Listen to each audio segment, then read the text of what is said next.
Good evening. Within a few hours, Hurricane Milton is expected to make landfall on the west coast of Florida, the western coast of Florida. Already we're seeing impacts from the storm, including significant winds and heavy rain. And there's also been frequent and widespread tornado warnings throughout the day. And they're continuing and expected to expand as Milton moves over land, including a few that have already touched down in South Florida. Currently, Milton is a Category 3 with wind speeds up to 120 miles per hour. But no one should be confused. It's still expected to be one of the most and worst destructive hurricanes to hit Florida in over a century. You know, both the heads of the National Hurricane Center and the National Weather Service made it very clear in conversations I've had with them earlier today. Milton still carries incredible destructiveness, can wipe out communities, can cause loss of life. Storm surge is still expected to be up to 13 feet. So I urge everyone in Hurricane Milton's path to listen to the local officials and follow all the safety instructions they give. At this point, evacuation is probably difficult. So I encourage people to look for safer shelter. Sometimes moving just a few miles can mean the difference between life and death. We've already approved emergency declarations for Florida. We have thousands of federal personnel on the ground. We've staged and are ready to go. We have 20 million meals, 40 million liters of water. At my direction, the Secretary of Defense, Austin, has pre-positioned search and rescue teams, helicopters, and high water speed vehicles as close to the storm as possible, so they're ready to conduct life-saving missions. And the administrator of FEMA will be on site tonight in Florida, and in the state's emergency operations center. Both Administrator Criswell and I will be in constant contact with state and local officials in the hours ahead. Once the storm hits, we're going to work with state officials to clear debris, restore power, and do it as fast as possible. The Army Corps of Engineers will pump out water and decrease flooding. We've already directed the Department of Defense to be ready to provide active duty service members to support Florida after the storm surge, if Governor DeSantis requests the help, which I expect he might. Just like we did in North Carolina. I have surged over 1,000 U.S. Coast Guard personnel to perform search and rescue missions and reopen the Port of Tampa as soon as possible. Now, I want to reiterate a point I made clear earlier today to the folks who have been impacted by Helene.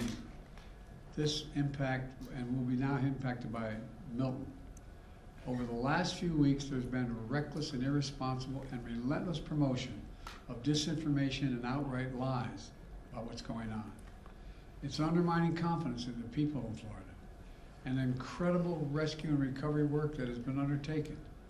Literally, there are thousands of fellow Americans who are putting their lives at stake and putting on the line to do the dangerous work that needs to be done now. And it's harmful to those who most need the help. Quite frankly, these lies are un-American, and there is simply no place for them. Not now, not ever. Former President Trump has led this onslaught of lies. Assertions have been made that property is being confiscated. It's simply not true. They're saying people impacted by these storms will receive $750 in cash and no more. That is simply not true either. They're saying that money needed for these crises are being diverted to migrants. What the heck are they talking about? Stop it. It's outrageous. It's just not true. Now the claims are getting even more bizarre. Marjorie Taylor Greene, the congresswoman from Georgia, is now saying the federal government is literally controlling the weather. We're controlling the weather. It's beyond ridiculous. It's so stupid. It's got to stop. Let me close with this. As difficult as these days and weeks have been, we've seen incredible courage by so many of our fellow Americans. I want to thank all the first responders for running toward danger instead of away from it, for saving lives and making a difference.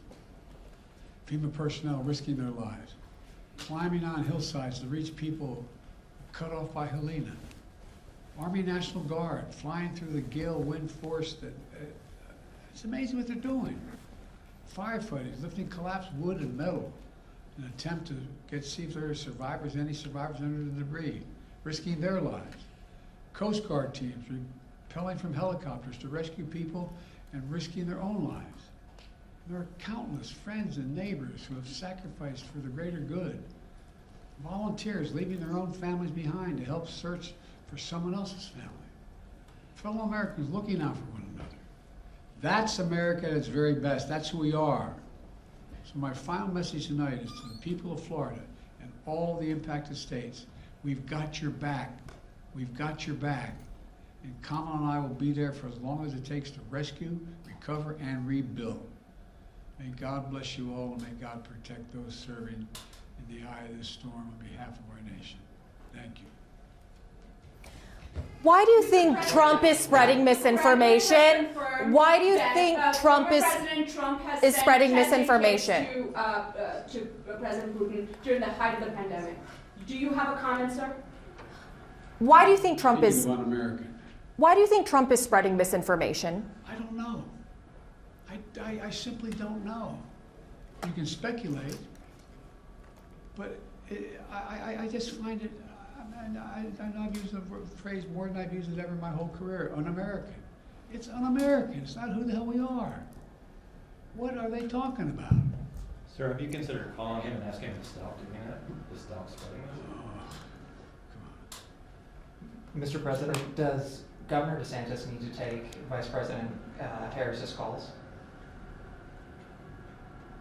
All I can tell you is I'm talking to Governor DeSantis. He's been very gracious. He's thanked me for all we've done. He knows what we're doing, and I think that's important. Can you say that Florida has everything it needs for the storm?